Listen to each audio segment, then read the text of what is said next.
28 novembre 2016, 28 novembre 2017, un an. Un an jour pour jour. Il y a un an, en pleine journée, la nuit tombait sur E-Télé. Sur instruction du président de la Haute Autorité de l'Audiovisuel et de la Communication, un huissier de justice s'est dépêché dans nos locaux de Cotonou.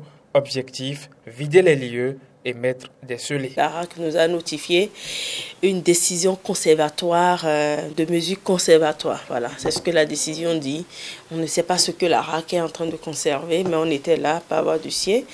Donc, ils sont venus 16h10 nous dire il faut qu'on remballe tout. Et puis, ils doivent fermer les lieux et tout, et que c'est immédiat. Ils étaient même accompagnés des forces de l'ordre qui étaient en bas de l'immeuble.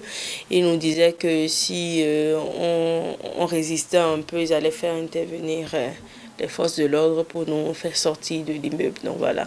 E-Télé fermé, c'est ainsi parti pour 2 mois de périple, 2 mois d'attente, 2 mois d'inquiétude. On a demandé à la RAC de venir faire une mission inopinée comme ça pour venir constater, d'autant plus que les lieux sont déjà sous-scellés, on ne peut pas, si on avait vraiment des émetteurs sur place, on ne pourrait plus déplacer les émetteurs, donc ils n'ont qu'à venir constater, de même si on émet directement depuis Cotonou, ce qui a été fait le 4 janvier, la décision a été prise le 3, ils sont venus le 4 janvier à 10h, 10h12 pour venir constater si vraiment, avec une forte délégation de la RAC, pour voir si est-ce qu'à Cotonou on a installé les émetteurs et tout. Donc ils ont fait leur mission à Cotonou et à Parakou.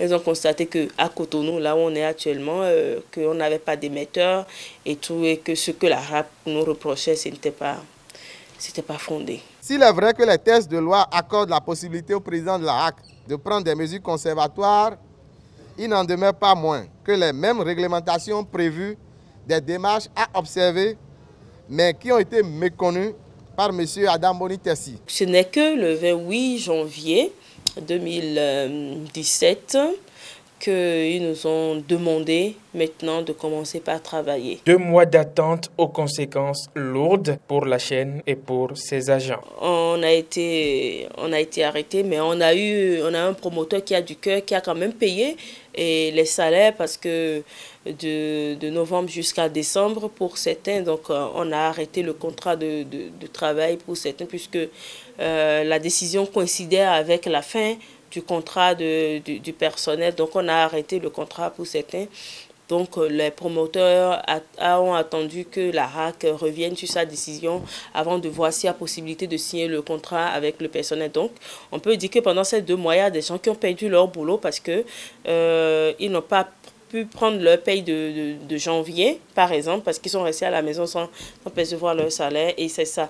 À part ça, l'autre décision qui est purement du côté commercial, on a perdu beaucoup de prestataires parce qu'une chaîne de télévision qui ferme totalement, qui n'est même plus, la conséquence immédiate, c'est que d'abord, la RAC a écrit à Canal+, de nous enlever sur Canal+, qu'on n'est plus une chaîne qui émet au Bénin, ce qui est le cas. Si vous allez sur Canal+, aujourd'hui, vous n'allez plus pas voir notre chaîne de télévision sur Canal+. Et là, les partenaires sont réticents, ils ne viennent plus. On a perdu plus de 80% de nos chiffres d'affaires. Les gens ne viennent plus positionner leurs produits pour se faire voir. Depuis janvier 2017, E-Télé a repris sa marche. Elle poursuit son chemin.